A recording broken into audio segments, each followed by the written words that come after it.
abenduak 7 ditu. Fantasia abian da. Euskal kulturak amets egiteko espazio bizia du Durangoko 58. azokan. Sormenaren fantasiaz nahi duten guztien eskura.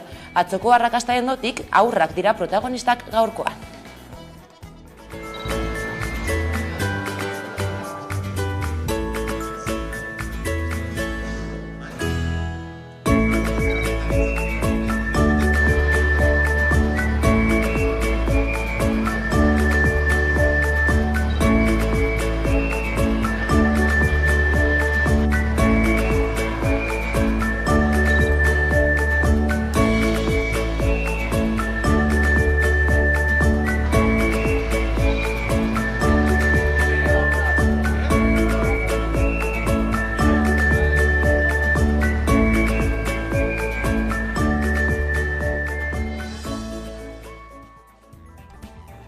Amaika telebistako lantaldeak egunotan Durangora leku aldatu du egoitza. Horrez gain, Ahotzeneako kontzertu guztiak ikusteko aukera izango duzue hemen Amaika telebistan. Hainbat zuzenean eskiniko ditugu, gaurkoan adibidez, Braulio eta SSS. Gainera, gaueko 10:00 aurrera, egunoseko kontzertuak eskiniko ditugu. Bada, Durangora goaz, azokaren bigarren eguna da gaurkoa, ikasle eguna da gaurkoa, ikasle goiza Paul Elizondo. Gaur ikasle goiza delarik ate irekiratik ilusia eta ondo pasatzeko gogoak ikusi ahal izan ditugu txiki eta gaztetxoenen artean hala kontatu digute gaurko espero eta aurre ikusten dituztenak. 56. Hurbil. 54. Gorantza. 58. 58 garren edizioa da bai. 58. 71. Ez, 58 garren edizioa da. Liburuetan, eta baitere artistekin egoteko aukera dugun momentu horretan. Liburuetan eta horrela, pues, ez izatea realak, no? Pues, imaginazioa erabiltzea. Liburuen bat horrela fantasiazkoa. Ez dakit. Ez dakit, musika, euskal kultura eta abeslari berriak ezagutzea. Peio. Zetaken peio erreparazena. Bai. Izaro, Zeamaiz. Zetak ikustera, dago peio reparaz. Igual ikusi gugu hor eskabidean, eta ber talderen bat gehiago. Bai, zetak edo bulego bezalako taldeak. Gogoekin, ze ikastolan lehenengo urtero antolatzen dute irtera, eta urten gure, lehenengo urtea da orduan ezagutzeko hori da, esperientzia ezagutzeko gogoekin. Urtea, ja. Aurreko urtean etorri ginen, baita baino, ja bigarren urtea. Bai, aste honetan bai. Eta beste urteren baten etorri izan zarete? Bai. Igandera bitartean kulturaren plazaz disfrutatzeko aukera dago. Hainbat ekitaldei antolatu ditu gainera Gerediaga elkarteak. Eta zein da gaurko egitaragua, Paul? Programazioari dagokionez, Ahotzeneanen ordubietan momentu honetan Goiatze Labandiarren liburu aurkezpena dugu, ordu 2:30 Kadira eta irudienera joanez, 3:00 Loa eta Laia telesail musikatuaren film emanaldia izango dugu, 4:00 sustraietatik eraldatuz dokumentala. Horretaz gain, Amaika webgunean Ahotzeneako kontzertuen jarraipena egin ahal izango duzue. Sormenak sorgenduta dago landako dagoeneko errealitatearen eta fantasia uztartzen du azokak, atzo ireki zituen ateak eta jendetza batu zen gainera. Atzo ireki zizkion ateak Durangoko azokak fantasiaz beteriko 58. edizio bati ate irekierak jende mordoa ekarri zuen eta estan guztiak bete-beterik ikusi genituen. Eguraldia eta batzuentzat jaieguna izateak ere lagundu egin zuen fantasiaz beteriko azokaren lehenengo egun honetara.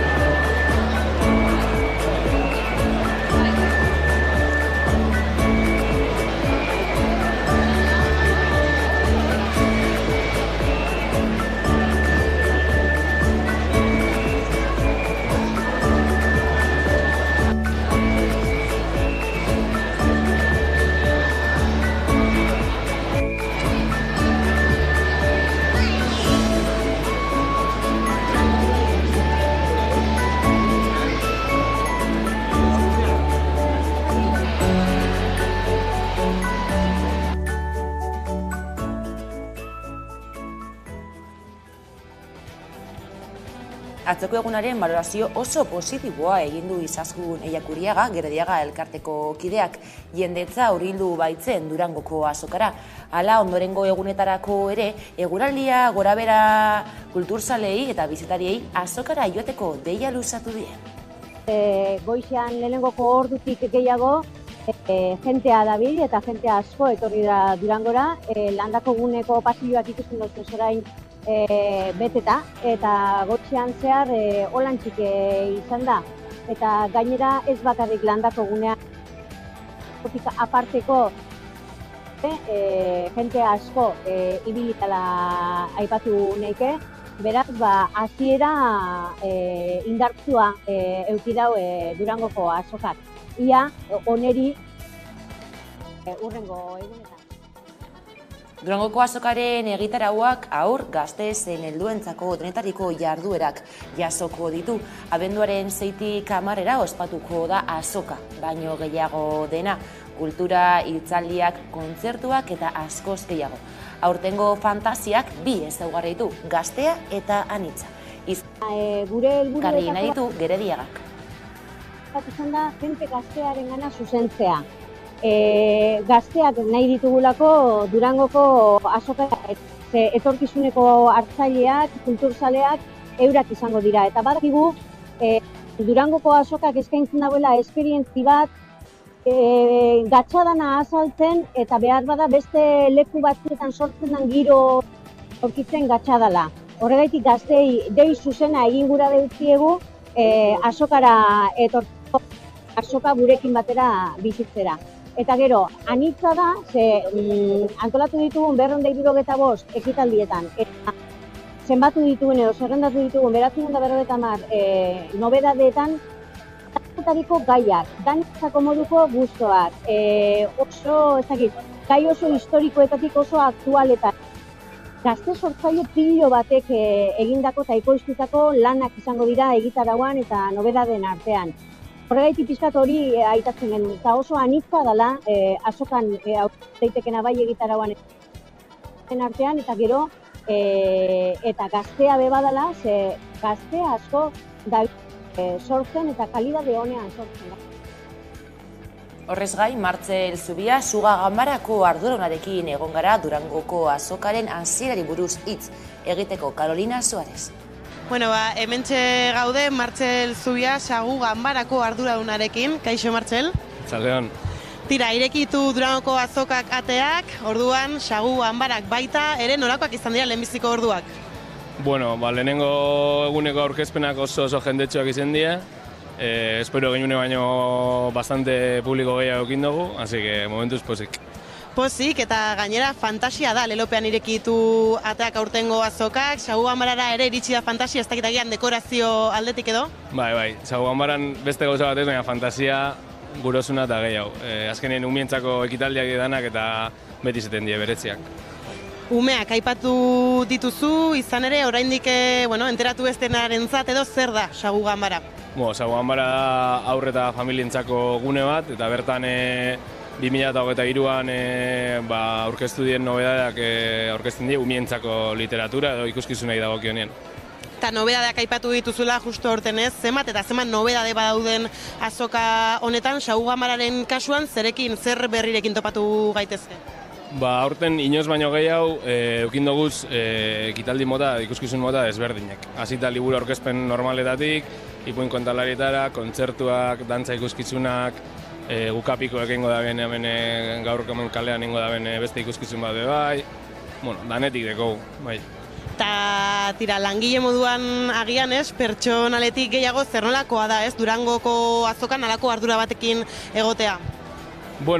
Esan duzun duen ardura bat da, eta ardura lez hartzen dugu, baina, badeko zeharmatik bai eta badeko arrotasun puntu bat Durangoko azokan parte izete hori, eta urte guztian lanean egon da gero ikustie hemen batzen den jendetza, eta gure kasuen umien aurpegi horrek mereziz dugu. Eta bukatzeko, Martxel, zer espektatiba aurtengo honetan?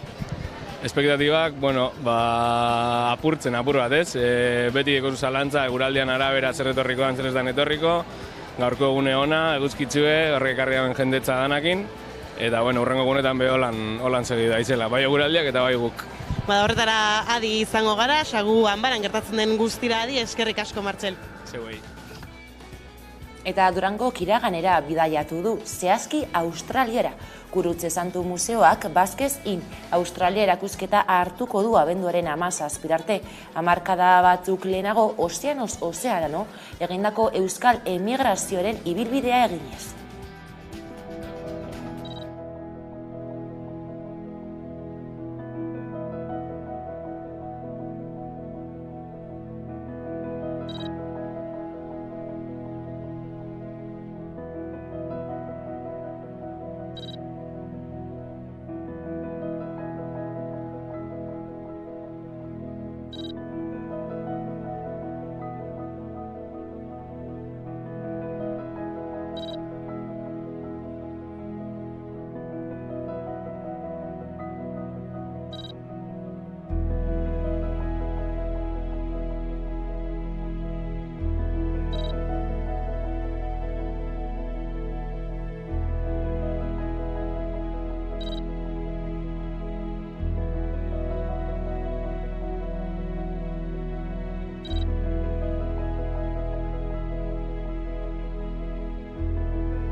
Durangoko askako kontuak momentu batez albora utziko ditugu eta Nafarrora goaz izan ere, Iruñeko 11ko lantaldea Julio Soto bertsolarekin izan da.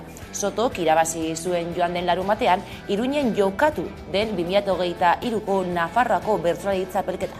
6. txapela jantzi du horren bestez goritiarrak. Bueno, Julio, egunon, lehenik eta behin zer modu zaude? Ongi nago, pozik. Larun bateko ederra izan zen eta gainera txapela jasotzeko suerte ere izan nuen eta bereziki egindakoarekin pozik eratu nintzenez, urrengo egun hauek oso goxoak izaten ari dira. 6. duzu, barbaridade bada hori. Bai, ez da erresa, txapel bakar bat irabaztera nahiko zaila da eta ni 6 irabazteko suerte izan dut eta bai, konstiente naiz ez dela zenbaki murritza eta lan handia eta suerte handia dagoela 6 horren atzean, baina zenbakiekin tematu gabe larun bateko niretzat aurreko pasata daude eta larun bat ontakoa zen importantea eta esan ditzudan bezala 6arekin baino larun bateko 2350 entzulekin geratzen naiz. Bueno, konta iguzu nola izan da Nafarroko final honen prozesua zuretzako?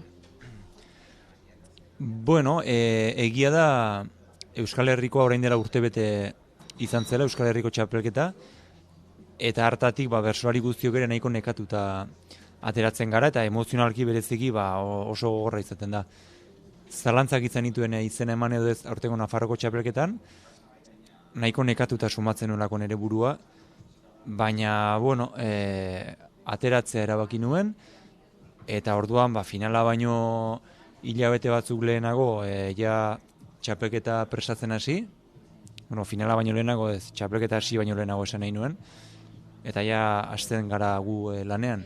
Hilabete luzetako lana da txapelketa bat prestatzea, bai berso, bai psikologikoki, teknikoki.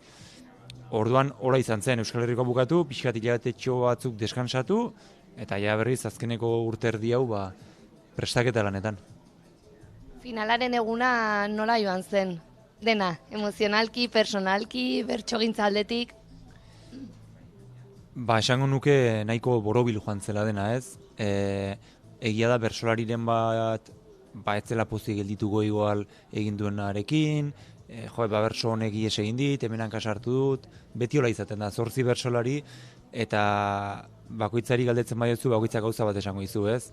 Bere emozio personaletatik, baina emozio kolektiboak izugarriak izan ziren, inoizko finalik jendetsuena, baina gainera koskaz, azkenekoan 2000 lagun geunden, oraingoan 2400, giroa bero-bero zegon, jendea hasieratik bukerara gu animatzen, gu txalotzen, berso ona entzuten zuenean erantzuten zuen.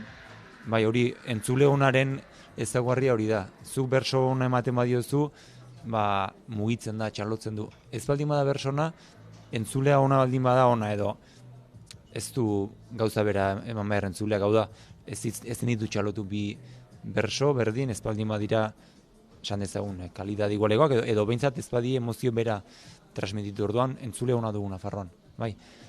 Eta hori eta personalki, arratsaldeko saio hura, arratsaldeko egunura, ederra izan zen, ni asebet eta geratu naiz, emozio pila bat neuzkan barruan, bereziki lasaitasun eta pakea kantatzen nuen bitarteko 4 ordu horietan, baina ja gero dena bukatu zenean, eta emozio zurrunbilo bat izan zen, eta oso pozinago emozio horiek bizitzeko suertea izan nuelako.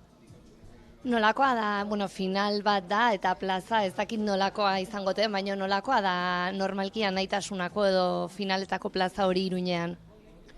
Beroa hitza jarriko nioke. Beti izan da historikoki, Nafarroko finaletako entzulearen tipologia nik ezagutzen dudanetik, 2006tik finaletan, beti izan da entzule beroa, oso eskerronekoa, entzule alaia, bai zarata egiten duna, eta orduan oraingoan ere oso antzeko izan zen. Entzuleko puruan gora joan garen bezala, pentsan ere lehenbiziko finalean, 700 bat entzule zeuden, 2006an. 700etik 2400era, pentsa zealdea dagoen. Baina berotasun hori, alegri hori ez da galdu, Nafarroko finaletan. Eta hor segitzen dut, eta uste dut, hori suerte handi bat dela. Zure borobiltzeko azken bertso hori, ibili da orain boro-bolo sare sozialetan, zei duritzen zaizu? Ezagit non da bilen, nik ez baitut sare sozialik, orduan poste naiz bersoak izan baldin badu oi hartzunik, ez nik kantatua delako, baizik eta, eman nuen mezua uste dudalako, egin dezakela zerbait positiboa edo honik ekarri dezakelako bere txiki-txikian, baina, pixatenak ere nahiko triste eta serre gaude ez, gizarte edo humanidadearekin, gertatzen ari den guztiarekin, eta berso horrekin bestelako argi bat ere eman nahi nuen, gu gara hauten egiten ari garena, gu gara mundua suntxitzen ari dena, norbera bere etxetik hasita, ez dago gazaraino joan beharrik. Gu izango gara ez, honi buelta emango diogunak. Orduan, animo. Sinetxi ezagun gugan, gu gara txampon horren bi aldeak. Bat ezagutzen dugu, ilun hori, argia eman dizaigun buelta. Fantasia da Durango egunotan, aurtengo ustari dagokionez, 950 nobedade erakutsiko dira. Eta horien artean badago adazka lehorrak talka ekosozialaren biaramun politikoak. Liburuzka horrek, krisi ekologikoaren gaineko analisi politikoa eta sozialetik harago ateak zabaldu nahi dizkio soilik lur kolektiboetan loratzen den itxaropenari. Eta gaiari heltzeko pantaiaren bestaldean dugu Jokin Bergara egilea. Kaixo, Jokin. Kaixo, eguerdion.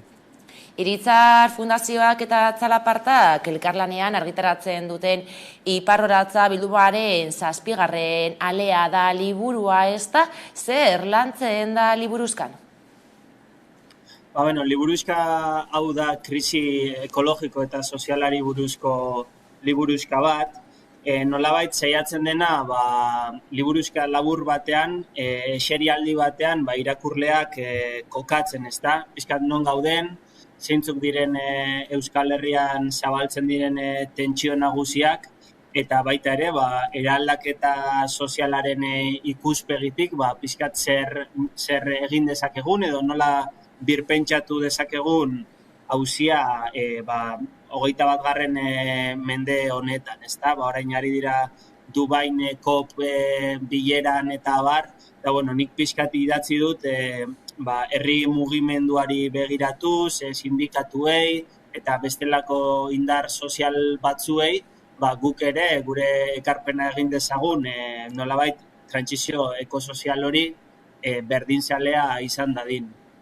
Zer ere, ateak zabaldu nahi dizkio lur kolektiboetan loratzen den itxaropenari, eta gogoeta soziologikoak, politikoak eta pertsonalak tartekatzen dira gainera. Bai, hau bada gai bat, agian jasotzen ditu batzuetan akusazioak paralizatzailea dela, ez? Nolabait angustia eta beldurra sortzen duela biztanlerian, ez dakit horrelako distopia bat edo irudikatzen delako, eta orduan badago aldarri bat ere liburuzkan, gu gara, ez? Bueno, gu gara edo gizarte eredu zehatz bat da, krisi ekologikoa eragiten duena, eta beraz, gizarte eredu horren antolatzeko modua eraldatzen badugu, posible da ere, klima krisia geldiaraztea, ez dakit biodibertsitatearen galera ez sakontzea gehiago, eta inkluso ekonomia justuago batzuk eraikitzea, ez? Eta nolabait, hori lur kolektiboetan loratzen den itxaropenak, horri egin nahi dio referentzia, ez? Ez dela auzi bat, jada determinatua dagoena, jada distopia baterontz goazena zuzenean, baizik eta gaur guk egiten dugunaren araberakoa izango dela etorkizuna, eta zentzu horretan badago borrokarako aldarri bat edo antolatzeko aldarri bat. Etorkizuna alda daiteke beraz, eta izan ere zein da bizi dugun talka ekosoziala? Nolakoa da bizi dugun gizartea? Horre ikuspegi ekosozialak bere egiten duen ideia nagusia da, hau ez dela bakarrik krisi ekologiko bat, ez dakit gizakiak modu bateratuan sortu duena, baizik eta gizartak eta ekonomiak antolatzeko modu zehatz bat izan dela, ez? Hau da, nolabait natura ulertu duena etekina ateratzeko zerbait bezala, ulertu duen bezala, beste, ez dakit herri zapalduak edo incluso genero arrakala eta barrez, nolabait ikuspegi ekosozialak hori dauka muinean, ez? Eta iritsi gara puntu batera zeinetan jada kapitalismoak ez duen arrakasta siltzen ari den nolabait, ez? Bere barne kontraesanekin mugara heldu baino ari da kanpo mugetara iristen, ez? Nolabait jada arrakasta siltzen, ez dakit nola esan, ez? Eta hori da talka ekosoziala, ez? Gutxi gora bera guk ezagutu dugun ekonomia hau eta gizarte hau erregai fosilen gainean eraiki dena, bere mugetara iritsi dela jada, eta orain bagoaz ezinbestean nolabaiteko argaltze kolektibo batera edo behintzat orain arte bizi izan garen modu hau eraldaketa sakon batean sartzen ari da. Eta hor agertuko dira tentsio sozialak, tentsio politikoak, eta ez bakarrik Euskal Herri mailan, baizik eta nazio artean, ez da. Eta horregatik bada sasoi historiko bat arriskutsua, baina aldi berean ere aukera ematen duena gauzak aldatzeko, eta uste dut, liburuzka honekin zaitu garela ekarpen txiki bat egiten, pixkat horren analizira, eta hori Euskal Herritik pentsatzera. Orduan, talka ekosozial horri aurre egiteko ekarpen bat egiteko aipatu duzun bezala, liburuzkak argizpi batzuk eman nahi dizkio horren konplexua den eta munduari beti aldakor eta korapilatsuaren ulermenari, ez da? Bai, hau da, bada gai bat agian jendeari sortzen diona horrelako ukapen bat, ez bakarrik albisteak txarrak direlako, baizik eta oso teknikoa izan daitekelako batzutan, ez da? Nolabait datuak aurkezten dira, hor zientzialariak grafikoak aurkezten eta abar, eta, saiatu naiz ere, pixkat ekartzen nolabait herrira, ez? Gure eguneroko tasunera, eguneroko praktiketara, pixkat ukigarriagoa edo ulergarriagoa izan dadin. Eta beste alde batetik ere uste dut, zientziaren ekarpena ezinbestekoa da, baina aldi berean ere merezi du, lehen aipatu duzun bezala, beste beste eremu batzuetatik, ez? Agian ez direnak horren hegemonikoak, ez dakit teoria sozialak eta politikoak eta bar, hauzia ere hortik pentsatzea, ze hau gizarte erronka bat da, bai? Ez da erronka tekniko bat. Orduan, gizarteak ekin behar duen neurrian, gizartearen dinamikak zeintzuk diren ulertu, eta horiekin proposamen bat egitea, iruditzen zait ezinbestekoa dela, eta are gehiago Euskal Herrian, ez da, pixkat uste dut gai hauetan pentsatzen dela asko ingeleratik edo gazteleratik, eta gure herrian badaukagula badauzkagu beste baldintza batzuk, beste kultura bat, beste agian pentsamendu oinarri batzuk, eta saiatu naiz ere euskaraz ekarpentsoa egiten, uste dudalako ez ditugula importatu behar beste toki batzuetan ematen diren eztabaidak bere gordinean, baizik eta guk gure baldintzetatik pentsamendu propioa sortu behar dugula eta horrek garrantzia handia daukala. Eta etorkizunari begira, krisi ekologikoari dagokionez, itxaropentsu zaude, esan daiteke bide ekofasista hartzea dela bidea? Itxaropentsu ez dakit, nik ikusten ari garena behintzat bada kezkagarria, arriskutsua, ez da? Nolabait fasismoaren gorakada bat bai Europan eta munduan, gerra testu ingurua, eta ekofasismoaren tesiak, pixka dira tesi ekosozialaren kontrakoak ez, funtsean esaten dutena, hau onartzen dugu krisi ekologiko bat dagoela eta baliabideak agortzen ari direla, eta orduan, beraien proposamena da, baliabide horiek guk gure gizarteentzat hartuko ditugu, eta besteak, beraien kabuz egin dezatela aldutena, ez da? Eta uste dut, badaudela arriskuak, gainera, nolabait industriarekin, eta oraindik ez dakigu zer gertatuko den, ez da? Autogintzarekin, eta bar, hor lanpostu pila bat egon daitezke kolokan, eta uste dut, horrelako proposamen ekofasistek edo bai esan diezaiek dela gizarteri, zuek lasai egon zaitezte, ze guk bermatuko dizkizuegu baliabideak, orain arte bezala jarraitzeko, ez? Eta uste dut hori oso arriskutsua izan daitekela, batez ere gure moduko herri industrialetan ere, eta mahai gainean jarriko nuke argudio horien aurka borrokatzeko premia, ez? Eta nolabait tesi ekosozial hauek gehiago landu, gehiago zabaldu eta gehiago garatzearen beharra. Eta bukatzeko Jokin, zergatik esango zenuke ezinbestekoa dela Adaxka Lehorrak talka ekosozialaren biharamun politikoak liburua, edo zergatik gomendatuko zenieke ikuslei?